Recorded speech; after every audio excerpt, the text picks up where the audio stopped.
बाबा बागेश्वर धाम वाले धीरेंद्र शास्त्री को लेकर उनके ही भक्तों ने एक बड़ा खुलासा कर दिया। जानकर आप चौंक जाएंगे।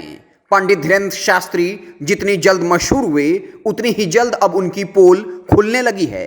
यह शाश्वत सच्चाई भी है। ढोंग, आडंबर, पाखंड चाहे अपने आप को जितना भी बचाने की कोशिश करे, उसका पर्दाफाश होना तय है। लेकिन धीरेंद्र शास्त्री की पोल इतनी जल्द खुल जाएगी यह किसी ने भी नहीं सोचा होगा।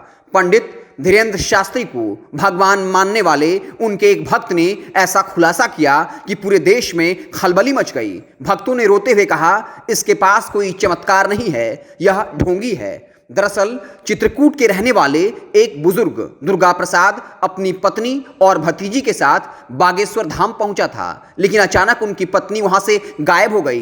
पुलिस के पास शिकायत की तो पुलिस वालों ने कोई सुध नहीं ली। अंत में बुजुर्ग ने अपनी भतीजी को धीरेंद्र शास्त्री के पास भेजा। धीरेंद्र शास्त्री ने भविष्यवाणी की, आधे घंटे में तुम्हारी चाची मिल जाएगी। 7 महीने बीत जाने के बाद भी दुर्गा प्रसाद को उनकी पत्नी अब तक नहीं मिली। कभी धीरेंद्र शास्त्री को भगवान मान रहे भक्त दुर्गा प्रसाद की आंखों से अंधभक्ति की पट्टी हट चुकी है। रोते हुए मीडिया वालों से कहा, उसके पास कोई चमत्कार नहीं है, वह ढोंगी है। अगर उसके पास चमत्कार होता तो मेरी पत्नी के बारे में बता दिया होता। वह गरीबों नहीं अमीरों का मसीहा है।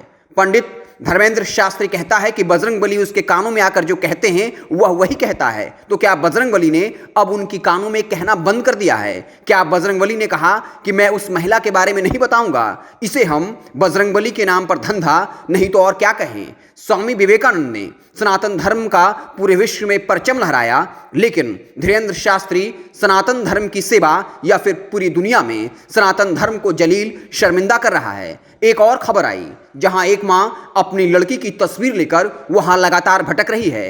एक युवा लड़की वहां से गायब हो गई। मां दर दर की ठोकरें खा रही हैं, लेकिन उस लड़की का अब तक कुछ पता नहीं चला है। वो मां बागेश्वर धाम में धीरेंद्र शास्त्री से मिलने का गुहार लगा रही है, लेकिन कोई भी उनकी ओर ध्यान नहीं दे रहा है। इसके अलावा एक और बड़ी खबर है जो आपको बिल्कुल चौंका देगी, आपकी रोंगटे खड़ी कर देगी। 2 सगी बहन, एक दोस्त बागेश्वर धाम दर्शन करने को निकलती हैं। गायब होने की खबर होती है, फिर बगल के डैम से तीनों के शव निकलते हैं। आखिर बागेश्वर धाम से लगातार लड़कियां, महिलाएं क्यों गायब हो रही हैं? धीरेंद्र शास्त्री जिंदाबाद कहने वाली गोदी मीडिया इस मसले पर चुप्पी क्यों साधे हुए है? पंडित धीरेंद्र शास्त्री से कुछ मासूम सवाल। इन गायब हुई महिला लड़की की पर्ची क्यों ना निकाली? आधे घंटे के अंदर दुर्गा प्रसाद की पत्नी के मिल जाने की भविष्यवाणी की थी, तो अब तक क्यों नहीं मिली? एक मां अपनी जवान बेटी की तस्वीर लेकर दर दर भटक रही, पंडित धीरेंद्र शास्त्री उस मां से क्यों नहीं मिल रहे? अगर आपको इन गायब महिला लड़की के बारे में नहीं पता, तो आप किस बात के बाबा, किस बात की देवीय शक्ति?